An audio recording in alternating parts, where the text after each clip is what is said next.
Welcome to this week's Hymn of the Week. This week we have ELW 632, O God, our help in ages past. The tune of St. Anne. The text is by Isaac Watts, and it's a paraphrase of the first part of Psalm 90. It originally had 9 stanzas. Verses 4, 6, and 8 were omitted. So I wanted to read those for you. Here's verse 4. Thy word commands our flesh to dust. Return, ye sons of men. All nations rose from earth at first and turned to earth again. Omitted, verse 6 here. The busy tribes of flesh and blood, with all their lives and cares, are carried downwards by the flood and lost in following years. And then verse 8. Like flowery fields the nations stand, pleased with the morning light. The flowers beneath the mower's hand lie withering ere 'tis night. So we can see, obviously, these 4, 6, and 8. We have a great case here of the editing of hymns and texts where it really does flow much better leaving those verses out, as we'll hear in a few minutes if we already don't know the text. So the text was originally published in Psalms of David, a collection by Isaac Watts, with the heading, and this is very interesting, Man Frail and God Eternal. So John Wesley, 19 years later,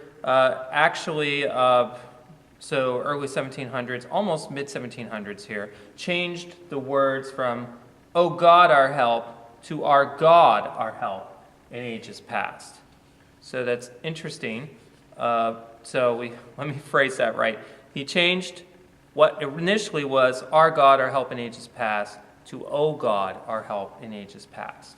Not a big change, but still one of those larger ones. So sometimes we'll see in older hymnals the Our God, our help in ages past.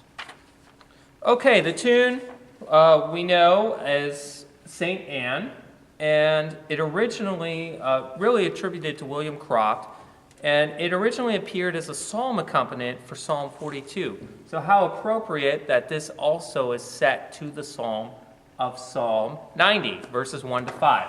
So I will be using an introduction by Michael Kunert, a good colleague of mine from years ago, and I want to give credit. Actually, it was dedicated to him. It's by Richard Van Auken, and the last verse as well.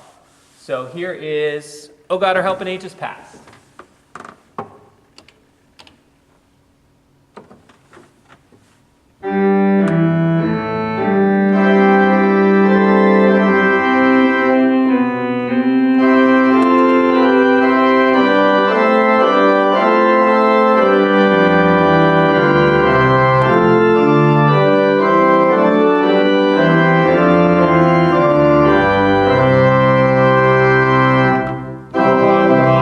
God,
Definitely one of William Cross' best tunes of St. Anne, and we find it in lots of repertoire, not just in scores of Bach and Handel as well. We find those beginning notes of that phrase. So listen for it. You may hear it somewhere else other than from the hymnal. Thank you very much for listening to Hymn of the Week.